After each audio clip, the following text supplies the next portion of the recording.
Hello! Welcome to Read to Me, Auntie. I'm Auntie, and today we're going to read a book together. Let's see if you can guess it. It's got something you wear and an animal in it. You got any guesses? It's not socks. It's not pants. It's not elephants. And I can guarantee you, it's not an emu. Are you ready? It's Caps for Sale, a tale of a peddler, some monkeys, and their monkey business.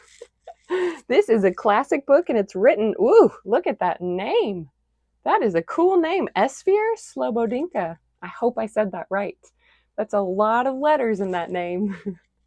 Well, you are going to love this. It's a classic book. It's been around for a long time, but it's got a really good story in it. So are you ready to read it? All right, let's see what it says.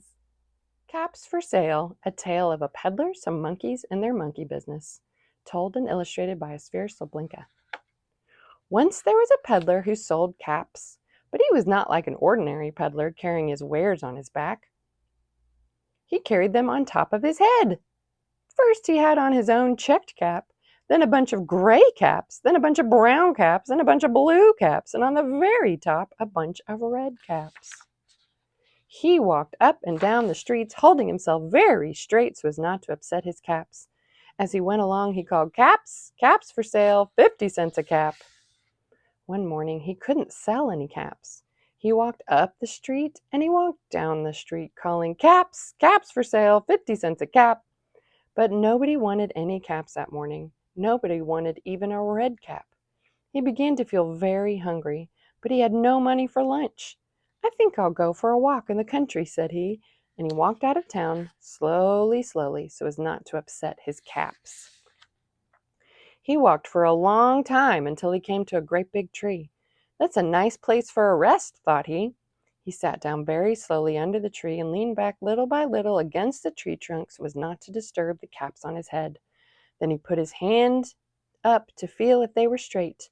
First he checked his own cap, then he checked the gray caps, then the brown caps, then the blue caps, then the red caps on the very top. They were all there, so he went to sleep. He slept for a long time. When he woke up, he was refreshed and rested.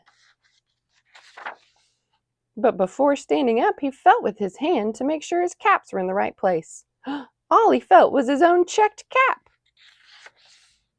He looked to the right of him, no caps. He looked to the left of him, no caps.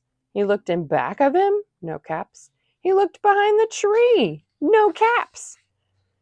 Then he looked up into the tree, and what do you think he saw? On every branch sat a monkey. On every monkey was a gray or a brown or a blue or a red cap. Look at all those monkeys. The peddler looked at the monkeys. The monkeys looked at the peddler. He didn't know what to do. Finally, he spoke to them. "You monkeys, you," he said, shaking a finger at him. "You give me back my caps." But the monkeys only shook their fingers back at him and said, "Tis, tis, tis." This made the peddler angry, so he shook both hands at him and said, "You monkeys, you give me back my caps." But the monkeys only shook their hands at him and said, "Tis, tis, tis." Now he felt quite angry. He stamped his foot and he said, "You monkeys, you better give me back my caps." But the monkeys only stamped their feet back at him and said, "Tis, tis, tis." By this time, the peddler was really very, very angry.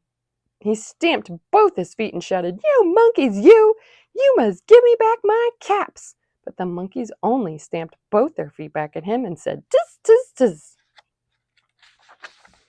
At last, he became so angry that he pulled off his own cap, threw it on the ground, and began to walk away. But then each monkey pulled off his cap. All the gray caps and all the brown caps and all the blue caps and all the red caps came flying down out of the tree. It's raining caps. So the peddler picked up his caps and put them back on his head. First he put his own checked cap, then the gray caps, then the brown caps, then the blue caps, then the red caps on the very top. And slowly, slowly, he walked back to town, calling, "Caps, caps for sale, 50 cents a cap." The end. Those monkeys copied whatever he did. Wasn't that funny? And then he had to balance all those hats on his head. I hope they didn't fall down. What'd you think? Did you like it? Thumbs up. I think it gets a thumbs up. I hope you thought so too. All right, well, make sure you check out other books. We read so many different kinds of books together. Books about animals going to the library, books about animals talking, books about animals having tea parties. Lots of fun stuff. Not a lot of books about caps, though. We need to add more of those in.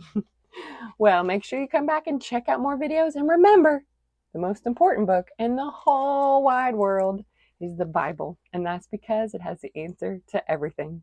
All right, I'll see you next time. Bye.